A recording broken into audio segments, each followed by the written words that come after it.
Isaías capítulo 29. Glória a Deus.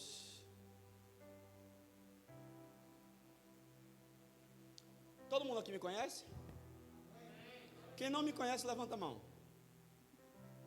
Então, vocês não sabem o que vocês estão perdendo. Satisfação, Luciano Timóteo. Sou o pai aqui da casa, tá? O restante é filho. Sejam muito bem-vindos, viu? Feliz em tê-los aqui conosco. Espero que vocês sejam ministrados também. Isaías 29, versículo 8. Quem achou, declara.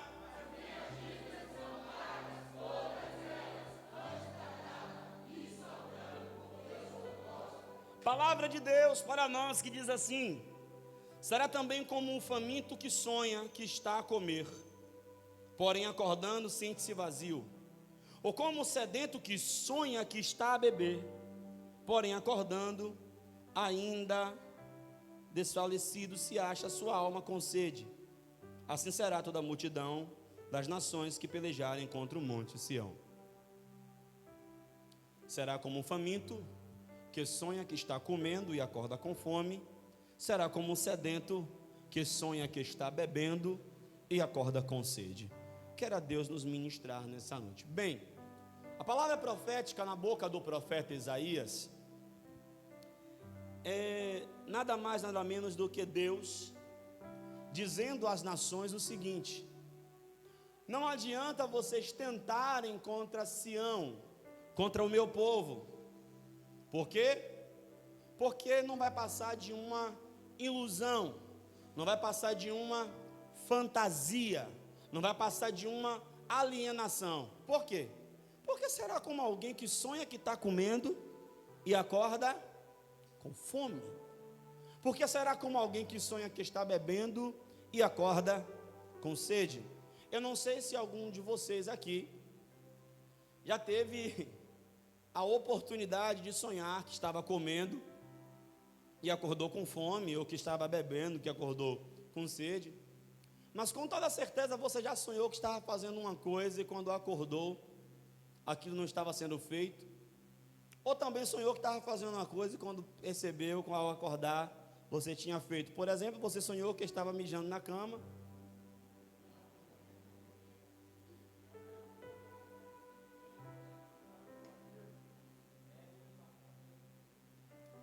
Tá, não pode falar o termo.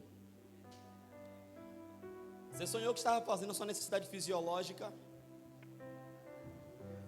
estava eliminando diurese. Aí a pessoa que está me ouvindo fica: o que de acha é diurese? Aí se eu falo, você sonhou que estava mijando, a pessoa entende. Mas quem aqui já teve, eu não vou dizer a grata satisfação, mas já teve a oportunidade de sonhar que estava comendo, e quando acordou com fome? Pronto. Sonhou que estava bebendo e acordou com sede. Bem, Deus ele está dizendo aqui, de uma forma profética, por meio de uma ilustração, que era isso que ia acontecer com as pessoas. Em outras palavras, Deus está dizendo que isso seria um engano. E nessa noite, com muita ajuda de Deus, com muita graça do Espírito Santo, eu quero ministrar-lhes dentro do seguinte tema: o perigo da alienação. Gente, a palavra do Senhor vai dizer em 1 Coríntios, capítulo 3, versículo 18, que é para nós não nos enganarmos. Bem, se a Bíblia ela está dizendo que é para a gente não se enganar, ou seja, não é para você promover o auto-engano, é porque há a possibilidade real de você se enganar. Sendo assim, nós temos que entender que se isso é possível, nós temos que ficar alertas. A palavra de Deus, apesar de ser espiritual, ela é muito prática e pragmática. E ainda que nós creiamos no sobrenatural, nós entendemos que a fé nos leva a confrontar situações, entendemos isso, mas daí entrar num lugar de engano, isso é outra coisa. Eu vou pelo menos tentar nessa noite, isso aqui é uma série de mensagens que eu vou pregar, não no próximo domingo, mas sempre que o Espírito Santo me ministrar, eu vou pregar uma série de mensagens sobre o perigo da alienação. Mas nessa noite eu vou tentar pelo menos abordar 3 pontos aqui. Você está comigo aqui ainda? Muito bom. Gente, tem gente que se engana por pensar errado sobre si mesmo. E enquanto uns pensam menos de si, outros pensam além do que convém de si. Enquanto uns estão além, outros estão aquém. Nós precisamos ter uma visão equilibrada e escriturística. Bem, a Bíblia vai dizer, por exemplo, em Números, capítulo de número 13, versículo de número 33, que os filhos de Israel foram à terra de Canaã, terra que Deus tinha prometido a Abraão, a Isaac e a Jacó, aos 3 patriarcas. Agora aquela descendência, 3 milhões de pessoas, tinham saído do Egito, visto todos os milagres e estavam no deserto. Moisés levanta um cabeça de cada tribo, 12, manda para a terra prometida. Passam lá 40 dias. Quando eles voltam, a romã era do tamanho de uma melancia, o cacho de uva era necessário 2 homens para carregar. O povo volta dizendo que a terra era boa, a terra era fértil, a terra manava leite e mel. Porém, eles dizem o seguinte, Números 13, 33: nós éramos como gafanhotos aos olhos deles e aos nossos próprios olhos. Ou seja, eles estavam se vendo aquém. Deus disse que a terra era deles, mas eles se viam aquém do que Deus falou. Eles não conseguiam se ver à altura, eles se viam diminutos. O complexo de inferioridade tinha tomado aqueles 10 homens, e aqueles 10 homens infamaram a terra, e todo o povo teve medo de ir à terra. Com exceção de Josué e Caleb, todo mundo ficou com medo. Aí a Bíblia vai nos mostrar, por exemplo, gente que tem um pensamento além. Romanos 12, versículo 3 diz: ninguém pense de si mesmo além do que convém. Então tem gente que está achando que é a última acarajé quente da Bahia e não é nada. Tem gente que está pensando que é a última Coca-Cola do deserto e não é coisa alguma. Tem gente que está achando que é a última bolacha ou o último biscoito do pacote e não é coisa alguma. Deus está dizendo na sua palavra: ninguém pense de si mesmo além do que convém, mas pense sobre si com equilíbrio e moderação. Sobre isso eu quero dar um exemplo. Tem motorista que ele confia tanto nele, que ele acha que ele é tão bom motorista, que ele dirige tão bem, que ele se coloca em risco e acaba causando um acidente. É ou não é?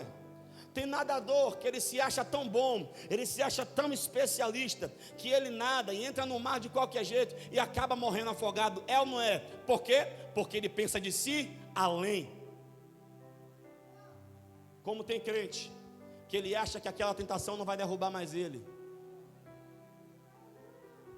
que ele acha que aquilo não vai mexer mais com ele, que ele acha que ele é forte demais para isso acontecer com ele. Acontece com um ou com outro porque são fracos, mas ele se acha tão espiritual que ele pensa além. Quando ele vai ver, a Bíblia diz assim, ó: tu que pensas. Olha, eu amo a Bíblia. A Bíblia diz assim, ó: você que pensa está em pé, cuide. Para quê? Não caia. Então, nós vemos pessoas com pensamentos aquém, somos gafanhotos. Pessoas com pensamentos além, se acham demais. Mas nós temos também os presunçosos. Se você continuar em Números capítulo 13, você for para o 14, Moisés vai receber uma palavra de Deus, porque o povo tenta apedrejar Josué e Caleb. Porque Josué e Caleb disse: não, vamos subir que Deus vai dar a terra. Só estou dando aqui a você um highlight, os melhores momentos desse feito. Depois você lê em casa. Chega no 14, a Bíblia diz que Deus aparece e fala com Moisés: é o seguinte, esse povo não vai entrar na terra não, essa geração vai ficar no deserto, porque essa geração murmurou contra mim. O som está chegando bem aí no fundo? Muito bom. Então é o seguinte, eles vão morrer. Os 10 espias que falaram mal da terra morreram de peste, morreram logo. A geração ficou. Aí alguns homens disseram: ora, Deus falou que era para a gente ir, a gente não foi. Agora Deus falou que era para a gente não ir. Quer saber? Agora a gente vai e vai conquistar. A Bíblia diz em Números 14, versículo 40 a 45, Moisés disse: não façam isso, não vão. Deus não falou que era para ir, e vocês estão querendo ir. Vocês estão indo sem uma palavra, vocês vão perecer. Eles foram, e a Bíblia diz que todo mundo que foi caiu na espada. Por quê? E aqui eu quero dar um ponto. Eu quero dizer uma coisa, gente: a fé ela se baseia em uma palavra de Deus. Não, eu quero aqui quebrar o engano que muita gente tem, que, pastor, tudo é possível ao que crê. Está escrito? Tá. Só que todo texto tem um contexto, porque texto sem contexto é pretexto para todo tipo de heresia. Bom, o texto é o seguinte: tudo é possível ao que crê. Um homem, um pai, leva o seu filho que tinha um problema de demônio. Problema de demônio é ótimo, né? Problema de demônio. Vou botar uma placa ali fora: resolvemos problemas de demônio. Romo está falando psicologia. Quer atender algum demônio, Romo?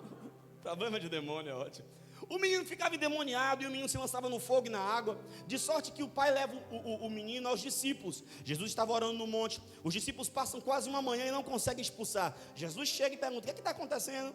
Eles dizem: é porque esse menino vem endemoniado aqui, a gente está conseguindo expulsar. Jesus: até quando eu vou sofrer vocês, ó geração má e incrédula? Ele olha para o pai e pergunta: quanto tempo tem que isso acontece com esse menino? O pai, desde quando ele é pequeno, se lança no fogo, se lança na água, é sempre assim. Agora, se o Senhor puder fazer alguma coisa pelo meu filho, acode-o. Resposta de Jesus: se eu posso fazer, não. Ou seja, abre aspas aqui, a responsabilidade não é de Deus, é sua. Se eu posso fazer, não. Se você puder crer, tudo é possível ao que crê. O que é possível? É possível uma pessoa ser liberta? Ao que crê, é possível. Agora tem gente que está crendo, está usando esse texto fora de contexto, querendo aplicar isso na vida a qualquer custo e achando que isso é fé, e está se frustrando que nem o povo, porque quer ir para cima das coisas sem uma palavra. Não, a gente crê, mas a gente crê na palavra. Se tem palavra, a gente vai; se não tem, não vá. Porque se tudo fosse possível ao que crê, a ufologia ia gerar alienígena, porque tem gente que acredita em extraterrestre. Agora eu lhe pergunto: é porque tem alguém que acredita em extraterrestre que tem extraterrestre? Manhã dizia assim, sabe quando é que isso vai acontecer? Vai acontecer quando galinha botar dente. E eu era menino e eu pensava: então galinha pode ter dente. Eu acreditava que galinha tinha dente. Era porque eu acreditava que galinha tinha dente, que galinha cria dente. Não é porque você acredita em algo que significa que isso vai acontecer. O que vai gerar propriedade e dar base à sua fé é a palavra. Se está fora da palavra, Deus não tem responsabilidade para cumprir, porque a Bíblia diz que Ele não é homem para que minta, nem filho de homem para que se arrependa. Porventura Ele diria, a palavra dele tem que estar envolvida. Não, é porque não, gente, é sério. Eu estava conversando com um rapaz e ele me falando: pastor, eu vou passar no concurso. Você vai passar no concurso? Vou, pastor. Que bom. Está estudando quantas horas? Não, pastor, não estou estudando muito não, mas pela fé eu vou passar. Filho de Jerusalém, tem gente estudando 12 horas para fazer concurso, fazendo cursinho, metendo a cara no livro, deixando de passear, deixando até de comer direito. Aí ele, porque ele é crente, não, Deus, Ele vai me botar lá, porque eu creio. Ô, cabeção, a Bíblia diz que a fé sem é. Então quem acredita não é ele que está da boca para fora dizendo que vai passar. Quem acredita é quem está estudando para passar. Irmão, a Bíblia vai dizer em Apocalipse 2,12, gente que acha de si o que não é, tá? Apocalipse 2,12 diz assim, conheço a igreja de Éfeso: conheço as tuas obras, o teu trabalho, a tua paciência, e que não pode sofrer os maus, e que puseste à prova os que se dizem ser apóstolos e não são, e tu os achaste mentirosos. Gente, pastor, quer dizer que o ministério apostólico então não existe? Calma. Efésios 4,11, Ele mesmo, Jesus Cristo, deu uns para apóstolos, profetas, evangelistas, pastores e mestres. Versículo 12, buscando o aperfeiçoamento dos santos, 13, para que eles sejam aperfeiçoados e não sejam levados com todo o vento de doutrina, até que cheguemos à estatura de varonilidade perfeita. Quando Jesus estabeleceu os ministérios, ele estabeleceu também a validade. Qual é a validade? Até nós chegarmos à estatura de maturidade perfeita. Já chegamos à estatura de maturidade perfeita? Não. Então, se tem o ministério pastoral, tem o apostólico, o profético, o evangelístico e o mestre. Agora, tem gente que está se colocando em um lugar que Deus não colocou. Agora eu quero falar um pouco sobre isso.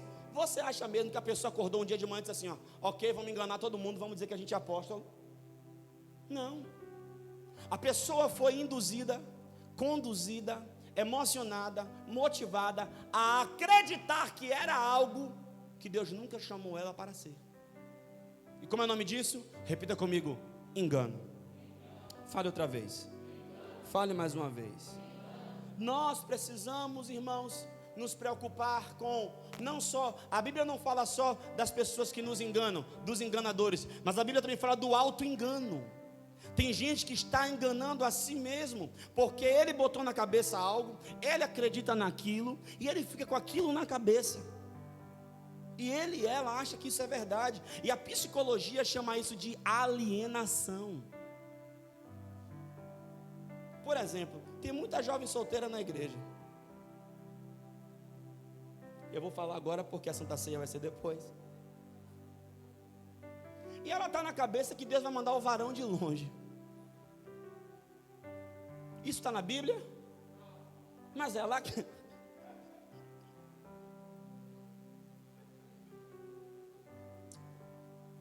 Ela acha que Deus vai mandar o presente de Deus, não é assim que chama? Que vai vir de lacinho e tudo. Minha filha, deixa eu te falar uma coisa. Na Bíblia, o único que anda de cavalo branco é Jesus. E ele só vai casar com você depois do arrebatamento. Se você quiser alguma coisa nessa terra... Não, pastor, mas estou esperando um homem perfeito. O homem perfeito morreu na cruz. Pastor, estou esperando a mulher perfeita. Oh, Deus. Não tem fio, não tem fia. Como é o nome disso? Diga, engano. O perigo do engano é que ele vai nos fazer perder tempo e vai nos impedir de viver o melhor de Deus para a nossa vida nesse momento. Irmão, tem gente que se engana acerca do seu estado, e aqui é o primeiro ponto da minha mensagem. A Bíblia vai dizer em Apocalipse capítulo 3, versículo 17 a 18, Jesus falando à igreja de Laodiceia.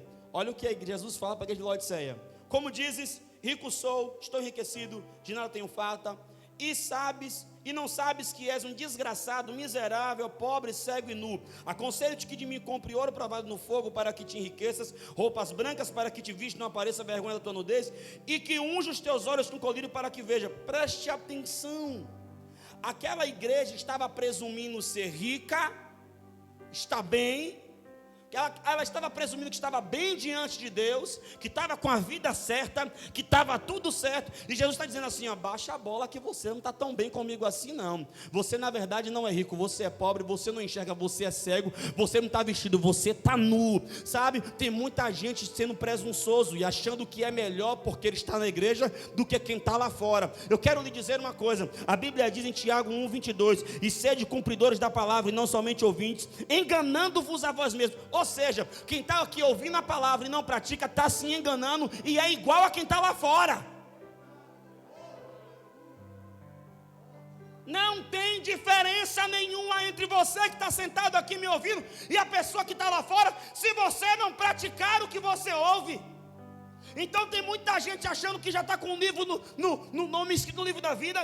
Tem gente que está achando que está no top 10 de Deus. Tem gente que está achando que é o filho predileto de papai. E vou lhe dizer, cara, talvez você não esteja tão bem na fita assim não. Eu vou falar. A Bíblia diz, Jesus contando uma parábola, que 2 homens entraram no templo para orar. Um entrou e começou a gritar: Deus, eu sou dizimista, eu compro a palavra. É nessa hora que você ouve a palavra e não fica pensando em ninguém, pensa em você. Tome conta de sua vida. Deixa eu voltar. Deus, eu oro e eu não sou como esse pecador aí. Ó, que coisa. Aí está o outro lá, humilde diante de Deus, dizendo: Senhor, tem misericórdia da minha vida, que tenho tanto a melhorar, Pai. Aí Jesus Cristo pergunta: quem você acha que saiu justificado diante de Deus? Às vezes nós, porque estamos no nosso clubinho religioso, nós achamos que somos melhores do que quem está lá fora. Às vezes nós, porque nós cantamos a nossa musiquinha gospel, quem me viu passar na prova e não me ajudou com tanta vingança, hein? Nós nos achamos melhores, presumimos ser uma coisa que não somos. Quando nosso Senhor Jesus Cristo, Ele disse: vinde a mim todos vós que estáis cansados, oprimidos, sobrecarregados, e eu vos aliviarei, e aprendei de mim, que sou manso e humilde de coração. Tem muita gente que está se enganando, e o auto-engano, senhoras e senhores, e o auto-engano, ele tem como base a justificativa. Não, eu sou assim porque minha mãe, eu sou assim porque meu pai. Não, Deus sabe de todas as coisas que eu sou assim. Não. No céu não tem lei da compensação. Não importa o que fizeram com você, o que importa é o que você vai fazer daquilo que fizeram com você. Está na hora de você começar a parar de se enganar. Não, eu não estou vivendo a palavra nisso aqui, pastor, mas Deus sabe. Não, Deus não sabe. Desculpa, gente, a cruz não é ortopédica.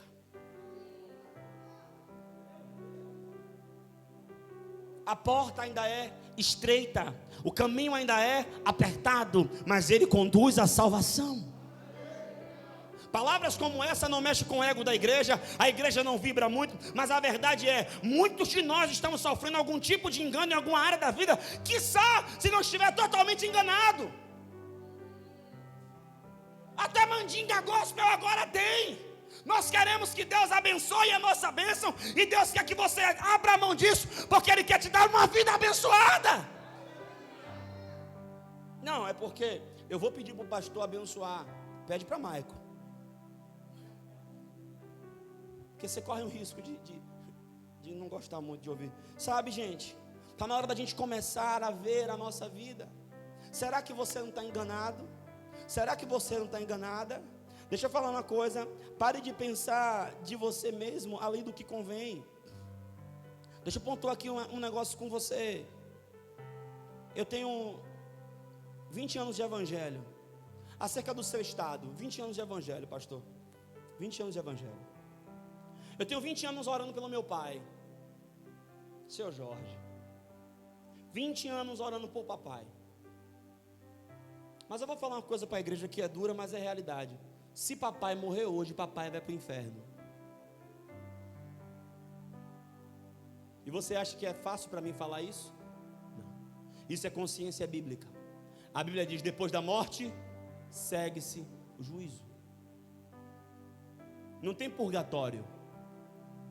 Até gostaria de pagar um culto de 7º dia. Aí o pastor Maico fazia uma celebração para tirar meu pai do purgatório, né? Não tem. Ele tem que confessar Jesus Cristo como o Senhor da vida dele. O que vai levar o homem para o inferno não é os seus pecados. O que vai levar o homem para o inferno é ele que se privou da graça. Eu estou orando pelo meu pai. Mas e aí, pastor? Então a sua oração foi fraca? Não. Deus não lhe ouviu? Não. A Bíblia diz em 2 Timóteo que é desejo de Deus que todo homem se salve e chegue ao pleno conhecimento da verdade. Agora eu lhe pergunto: todo mundo se salva? Não. Porque entre o desejo de Deus e a salvação do homem tem algo no meio chamado livre-arbítrio. E por que eu acredito que a minha oração vai mexer no livre-arbítrio do outro? É muita presunção.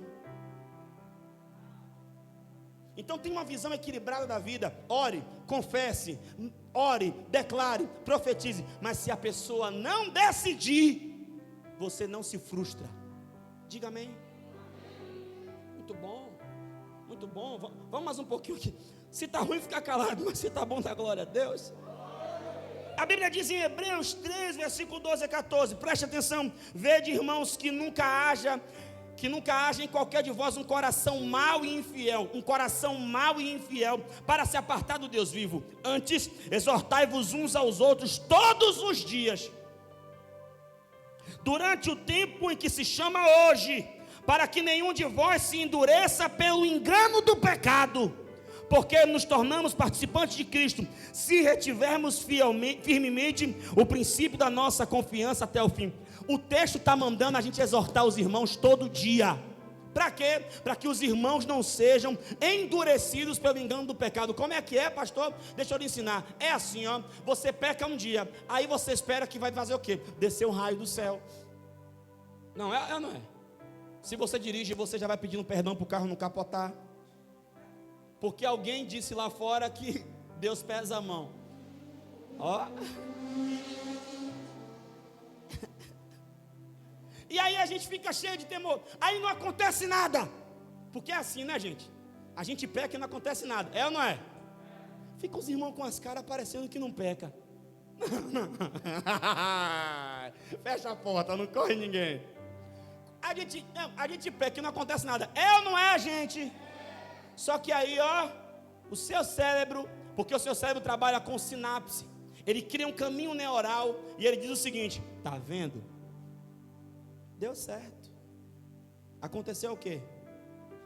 Nada. Aí você faz de novo. E de novo. E outra vez. E novamente. Porque um abismo ele vai chamando. E você vai nessa, achando que está tudo certo.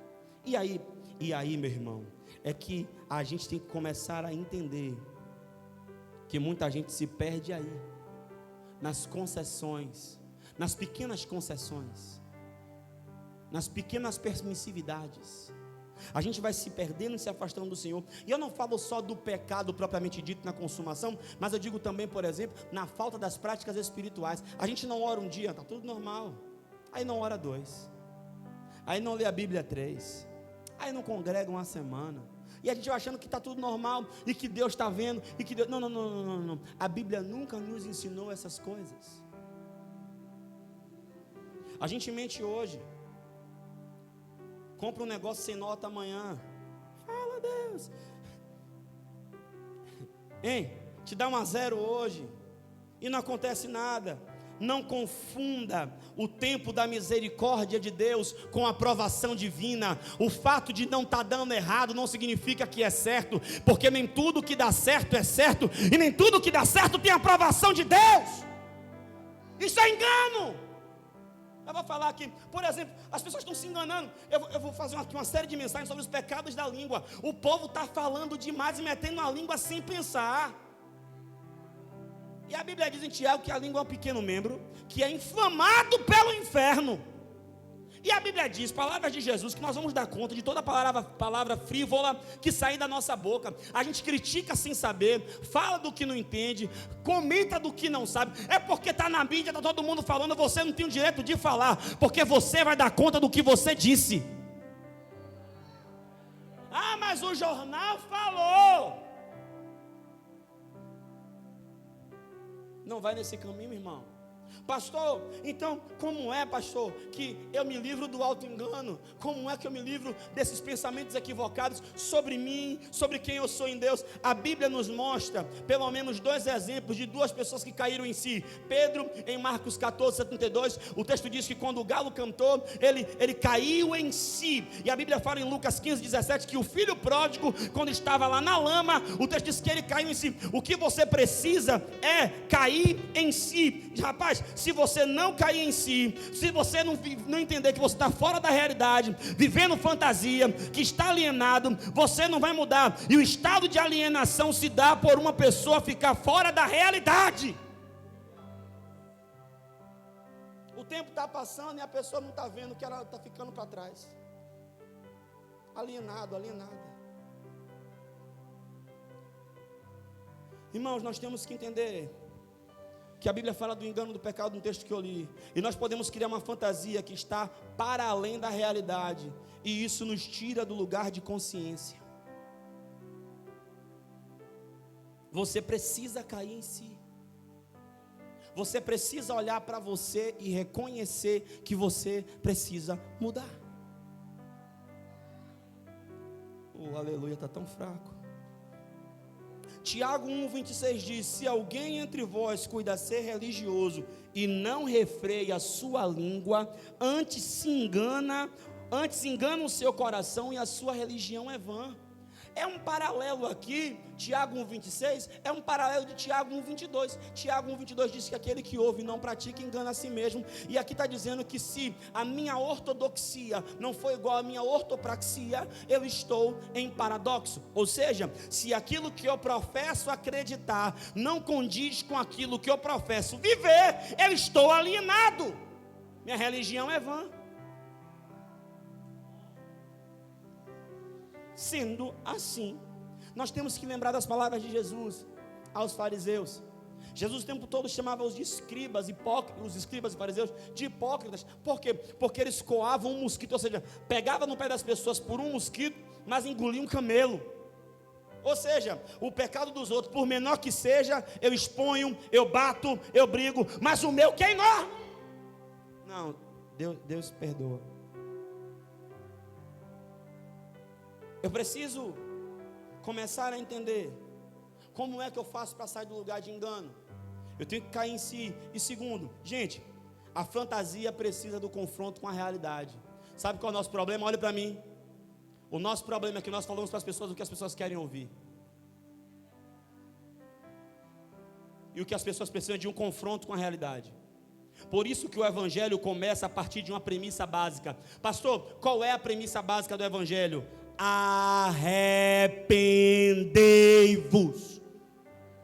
A premissa básica do evangelho é o arrependimento. E arrependimento não é chorar. Arrependimento não é fazer Não, isso é cena hollywoodiana. Arrependimento é mudança de rota, é metanoia, é mudança de caminho, é mudança de conduta, é mudança de comportamento.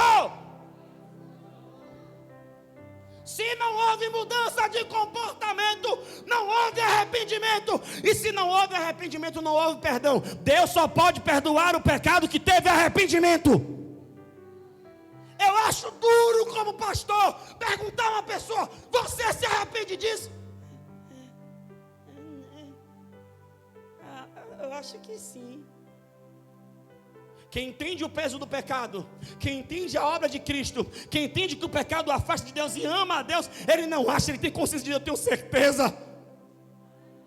Bora, solta esse amém que tá bom. E o que é arrependimento? É o reconhecimento do estado da condição de uma pessoa. Você consegue olhar para você e reconhecer seu estado? Tem muita gente enganada. Jesus Cristo, ele disse que ele não veio para os sãos, ele veio para os doentes. Marcos 2,17 diz isso. Agora, pastor Michael, o senhor que é um professor, é um mestre, pense comigo aqui. Vamos lá. Jesus Cristo disse que ele veio para os doentes e não para os sãos. Não foi, pastor? Quem é o médico? O médico então é Jesus. Estamos juntos aqui? Todo mundo concorda? Bom, ele não veio para os sãos, ele veio para os doentes. O médico é Jesus. Quem são os doentes? Os pecadores. Todo mundo concorda? Concorda, pastor? Espera aí. Se ele não veio para os sãos, ele veio para o doente. O médico é Jesus. Os pecadores são os doentes. Então quem é são? Ninguém é são. Porque a Bíblia diz que todos pecaram e destituídos foram da glória de Deus. Romanos 3,23. Então como é que Jesus Cristo fala que ele veio para os doentes, não para os sãos? Porque por mais doente que a pessoa esteja, a pessoa pode estar no estado terminal. Se ela não consegue olhar para si e reconhecer o seu estado, Jesus não pode curá-la. Deus só pode atuar na área que você se abre para Ele ajudar. Enquanto você não sair da fantasia, Deus não pode lhe ajudar. E tome-lhe Bíblia, Isaías 6, do 1 ao 5, diz que no ano que morreu o rei Uzias, Isaías viu o Senhor assentado sobre um alto sublime trono, e ele viu que o seu séquito enchia a casa, e viu seres com 6 asas, com duas cobriam os rostos, com 2 cobriam os pés, e clamavam uns para os outros, dizendo: Kadosh, Kadosh, Kadosh, Yahvé de Sabaoth, Santo, Santo, Santo é o Senhor dos exércitos, e toda a casa se encheu da sua glória. E eu disse, versículo 6,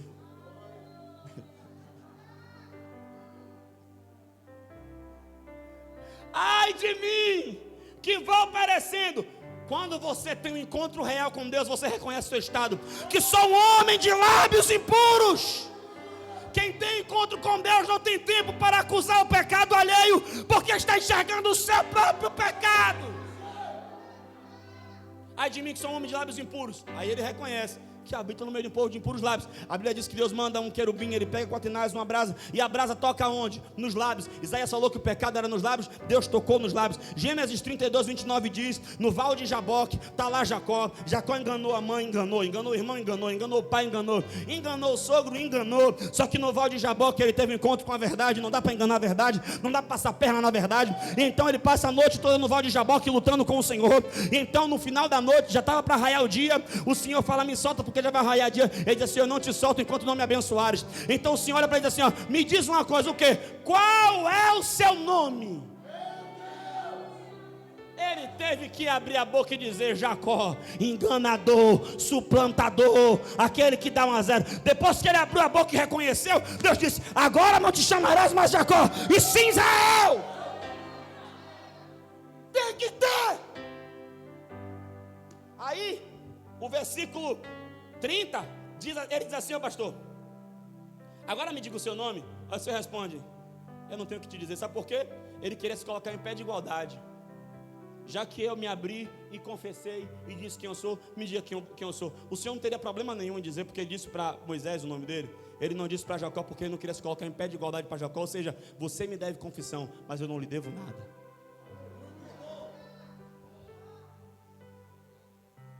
A mensagem aqui não é motivacional, a mensagem aqui é ativacional. Você precisa entender que para sair do engano é necessário reconhecimento e confronto. Ah, mas se eu disser isso para o meu amigo, eu perco o meu amigo. Que bom, porque ficou evidente e claro que ele nunca foi seu amigo. Porque o amigo, ele pode até nos ferir, mas nos fere porque nos ama. E Deus ele fere a nossa mente para alcançar nosso coração mesmo. Então vamos lá. Eu ainda tenho um pouco de tempo, vamos lá. Bom, nós temos as pessoas que pensam além de si. Saia desse lugar. Pare de se achar. Olhe para mim. Ó, baixa a bola. Se você tem porque Deus deu. Se você faz porque Deus deu. Se você chegou foi porque Deus permitiu. Se você está é porque a graça de Deus. Não é você, entenda, você tem o seu esforço, tem o seu talento, tem a sua disciplina, mas se Deus não fizer, não vai dar em nada. Baixa a bola. Baixa a bola. Agora tem as pessoas que elas têm um pensamento espiritual de si mesmo, além do que convém também, já pontuei aqui. Sabe, gente, eu não sei vocês, é 20 anos caminhando com Jesus. Eu nunca nem olhei para o lado, minha vida sempre foi com Cristo para frente. Mas eu nunca me achei o cara. Quanto mais eu acho que eu estou orando, mais eu entendo que eu preciso orar. Quanto mais eu estudo a palavra, quanto mais eu conheço esse Deus, mais eu entendo que eu preciso conhecer. E é essa humildade que tem me mantido de pé ano após ano. Então, posso te falar uma coisa? Quando você se sentir que você está bem espiritualmente, corra para a presença de Deus, porque o engano está querendo entrar. Quando você achar que aquilo não mexe com você, que você não é mais fraco naquilo, corra para a presença de Deus, porque é o diabo querendo te derrubar. Quando você achar que não, isso não mexe, não, isso não. Oh, ei! Acorde. Isso é engano. E eu vou falar uma coisa sobre o engano aqui. O engano é diferente da mentira. Me pergunte por quê. Por quê? Porque mentira é uma inverdade total. Por exemplo, gente, essa parede aqui, a minha direita e a esquerda de vocês, essa parede aqui, ela é amarela. Teve gente que olhou para ter certeza. Pô, peraí, será que é? Eu sou daltônico e não sei, pastor? A mentira ela é assim, ela é exacerbada, ela é descabida, ela de você só ouvir você sabe, é mentira. Por quê? Porque a mentira ela não tem pé nem cabeça. Agora, o engano é um problema, porque o engano é a mentira misturada com a verdade. E você não consegue discernir até onde é mentira e até onde é verdade. E tem muita gente se enganando e enganando a outros. Porque olhe para mim, olhe para mim aqui, por favor. Tem gente que está enganando a outros, não é porque ele é ruim ou porque ela é ruim, não. É o que eu chamo de um mal entendido. Se eu entendi errado, eu só posso ensinar da forma que eu entendi.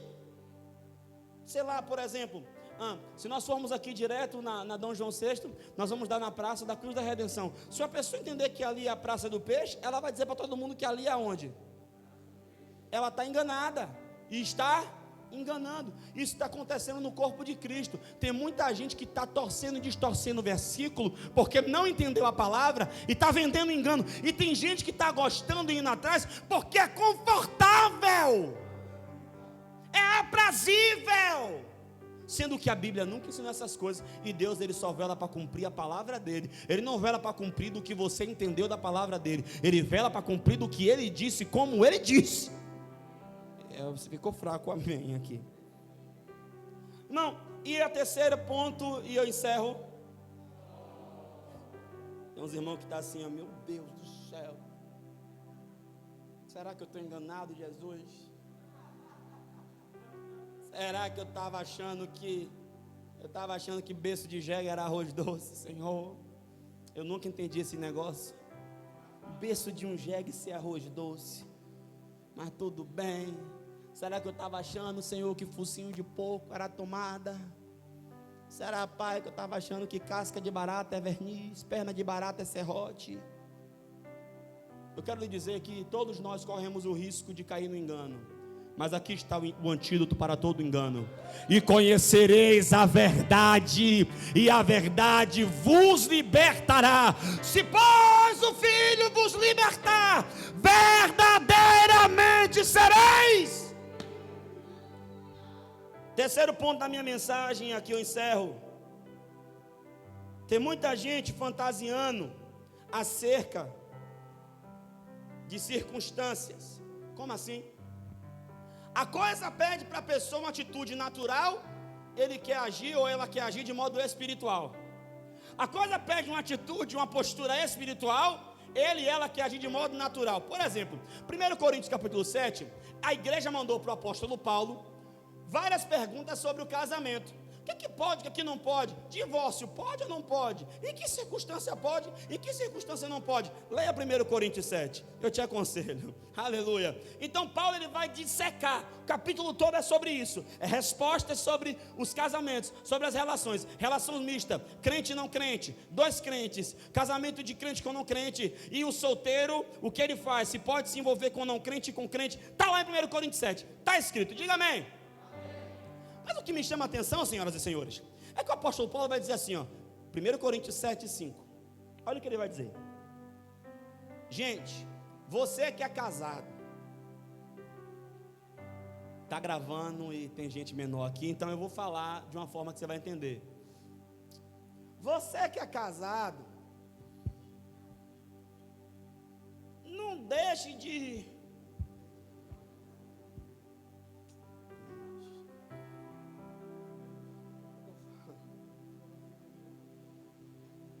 Vocês entenderam? Você que é casado, não deixe de ter avivamento em casa. É porque é pelo avivamento que a gente casa, né, irmão? Não? Casou para quê? Para pagar as contas da mulher, não foi, pastor? É pelo avivamento que a gente casa, não é, gente? Não, não nada. Nunca.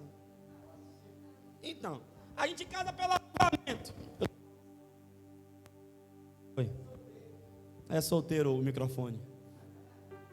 Aí, Paulo está dizendo, é o seguinte, você que é casado, não fica muito tempo sem namorar, não. Por quê? Para que o diabo não vos tente pela vossa incontinência. Se vocês fiquem algum tempo com consentimento mútuo, para quê? Só para isso. Para se dedicar a jejum e oração. E depois voltem de novo, para que o diabo não vos tente pela vossa incontinência, ou seja, pela não prática. Aí, tem gente que está perdendo o casamento porque está orando demais. O cara, minha filha, hoje estou em oração. Aleluia. E aí, Ninha, e hoje eu estou de consagração com meu Senhor. Pronto, minha filha. E a pessoa está 7, 14, 21. Daqui a pouco aparece quem? Alguém escrevendo nos comentários lá da foto, meu casalzão.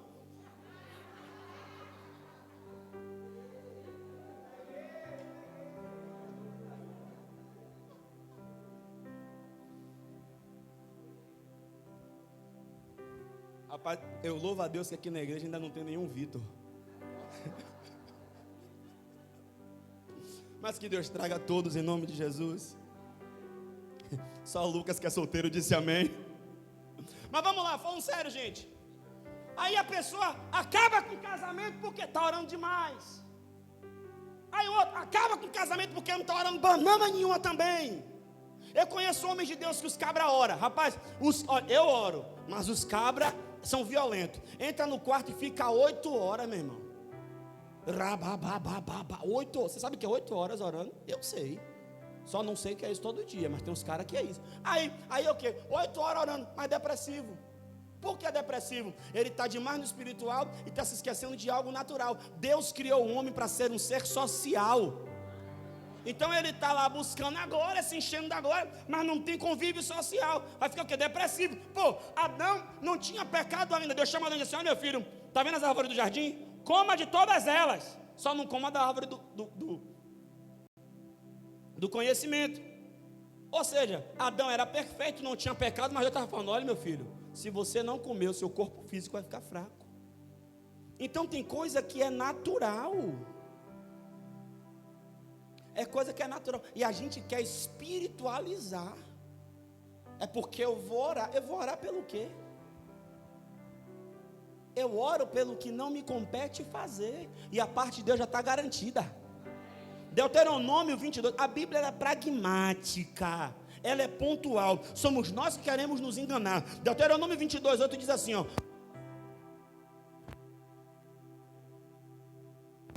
Oi, pronto. Deuteronômio 22, 8. Espera aí, rapaz, me ajude. Quando você for construir uma casa de primeiro andar, coloque parapeito. Para quê? Para que ninguém caia de lá. Porque se alguém cair de lá, o sangue vai vir de sua mão. Ou seja, Deus está ensinando o seguinte: você precisa tomar medidas naturais. Aí você não toma as medidas naturais corretas, e aí depois que o problema acontece, agora eu vou orar. Você está enganado, querido. Você está enganada, querida. Deus, o Todo-Poderoso, era o Deus de Israel, não era? Mas Israel tinha exército, Israel tinha espia, Israel tinha vigia. Eu sou crente, eu tenho um carro, eu não vou colocar no seguro, Deus vai guardar. Vai? Vai ou não vai? Vai, não vai? Vai? Vai ou não vai? Vai. Vai vendo. Vai vendo. As mulheres aqui, ganhei minha bolsa da Louis Vuitton. O pessoal quer devagar, viu, velho? Não é Louis Vuitton não. Ok, tá bom. Ganhei minha bolsa da Prada. Minha filha ganhou, bote no seguro. Pastor, se bota a bolsa no seguro, se você não sabe disso, é porque você não está pronto para ter uma. Então, estou engraçado hoje. Então, querido, falando sério, cara, roubaram minha bolsa, foi o diabo, eu vou orar para quê? Você já percebeu que na Bíblia tem oração que Deus não respondeu? E tem oração de um cara que era o cara que era mais certo de Deus responder, Deus não respondeu. Sabe quem? Jesus. Jesus chega no Getsemane, depois de Deus anunciar antes dele 2000 anos que ia mandar o filho dele morrer. Pai, se possível for, afasta de mim esse cálice. Cadê a resposta de Deus para essa oração? Deus não responde ao que não está na palavra. Então você não cuida da sua casa, não cuida da sua vida, não cuida da sua família, e depois que o negócio empena, pastor, olha aqui por mim, não, olha aqui por mim uma banana. Olha aqui por mim uma banana. É porque, pastor, eu sou homem de Deus, eu sou mulher de Deus, eu vou para a oração, eu vou para o monte, eu vou para o ciclo de oração, só não vai para onde deve ir, para a sua casa, fazer o quê? Aquela música, cuida da sua casa, cuida da sua vida, vai lavar sua roupa suja e fazer sua comida. Eu estou engraçado hoje. Pô, o cara acorda 10 da manhã, bicho. Vai dormir 3 da manhã, não faz nada produtivo o dia todo. Pô, eu vou dormir 1 da manhã, 6 horas eu já estou de pé. É mais de 12 horas trabalhando, produzindo. Aí daqui a pouco, não, isso foi sorte. Foi sorte, todo dia que eu acordo cedo e trabalho, me dá uma sorte. Pelo amor de Deus, tá de brincadeira. E não sabe porque tem gente que está na mesma igreja, ouvindo a mesma palavra, e a vida transforma, e a vida muda, e você continua. É porque você está alienado. Mas diga, chegou a luz hoje, chegou a luz hoje, chegou a luz hoje. Não, pô, eu vou falar. Você chama o cara. Meu filho, meu filho, como é que está o casamento? Está tudo bem, pastor. Meu filho, é o seguinte, não foi isso que chegou ao meu conhecimento, não. Não, pastor, está tudo bem pela fé. Eu quero dizer, em alto e bom som, que isso não é fé. Porque a fé não nega a existência dos fatos. Não, pastor, mas eu aprendi com o senhor, que confissão. Quer dar aula para o professor? Deixa eu te ensinar a beber. Olha para papai aqui, ó.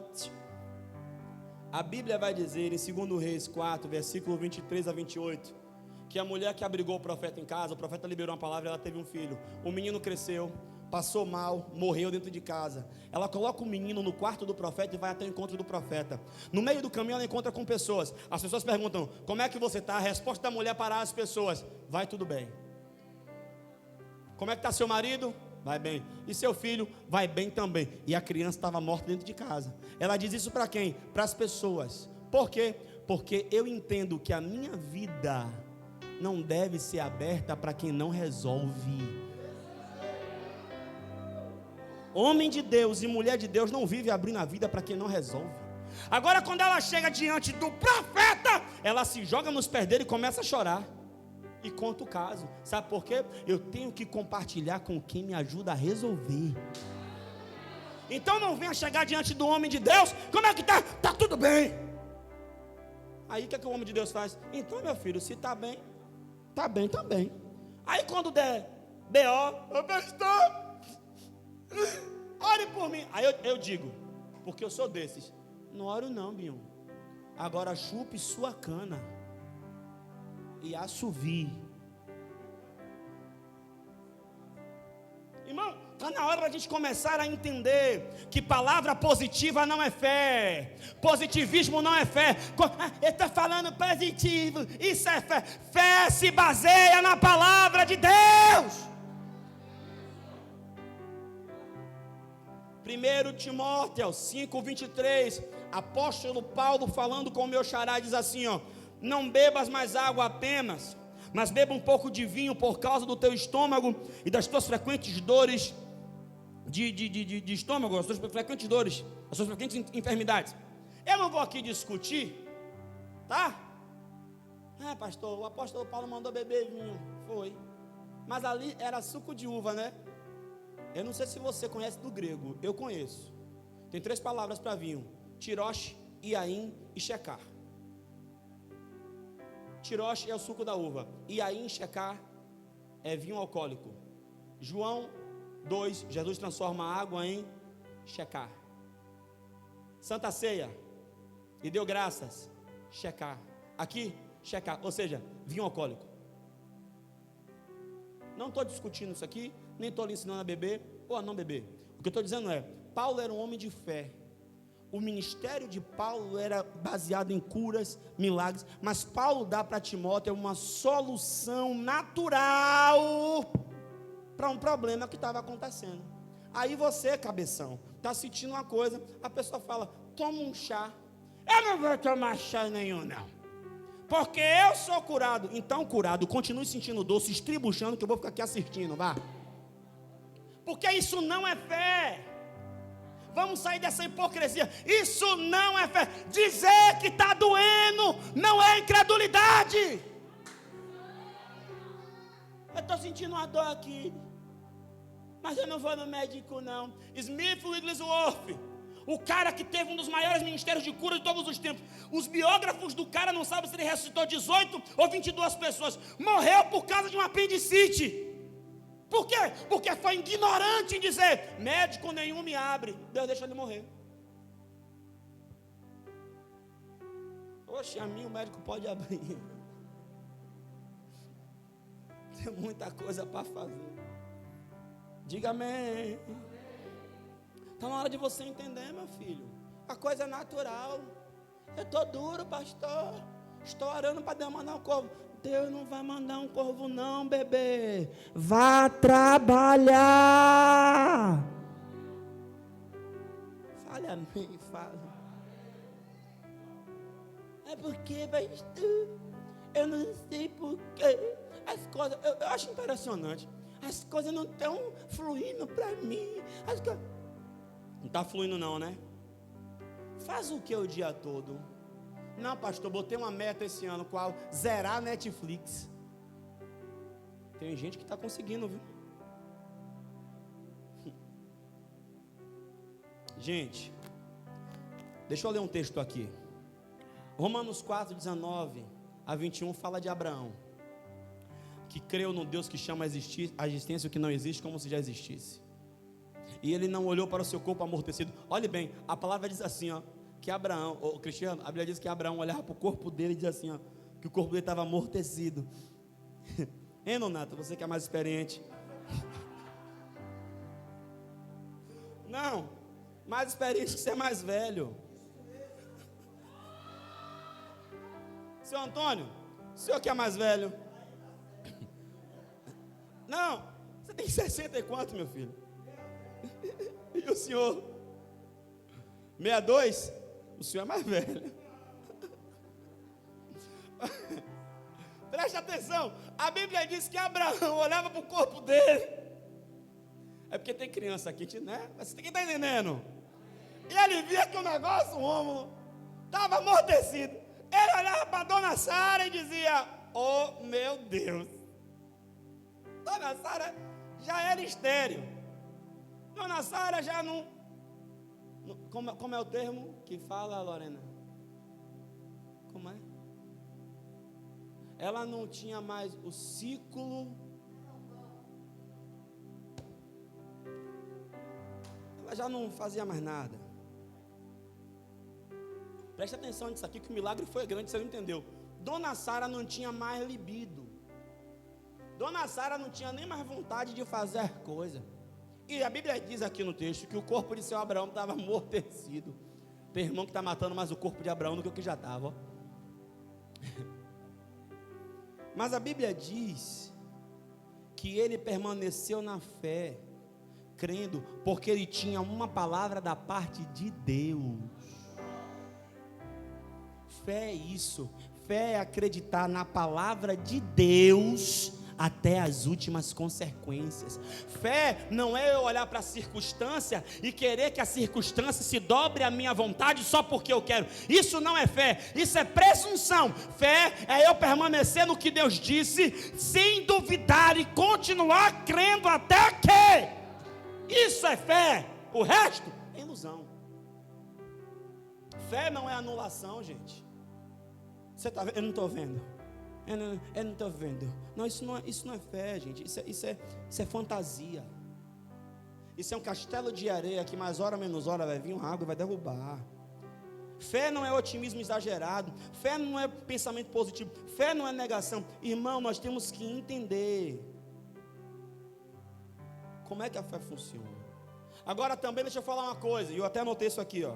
De forma alguma eu vou pregar para você deixar de crer no que Deus pode fazer, mas jamais eu vou usar como desculpa o que Deus pode fazer, como uma maneira de anular a responsabilidade que você tem naquilo de fazer. Ou seja, eu não vou em momento nenhum fazer você deixar de crer que Deus pode fazer, mas não é porque Deus pode fazer que eu vou te ensinar a anular a sua responsabilidade. E as pessoas não estão desfrutando de milagres porque estão no mundo de fantasia, estão enganadas, orando para Deus fazer o que é sua responsabilidade fazer.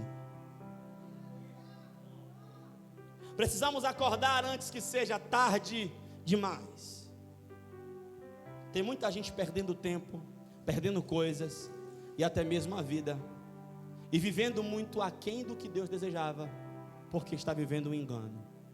Eu quero que você nesse momento se coloque de pés. No ensejo eu quero chamar aqui o departamento de louvor e o diaconato já se posicione também.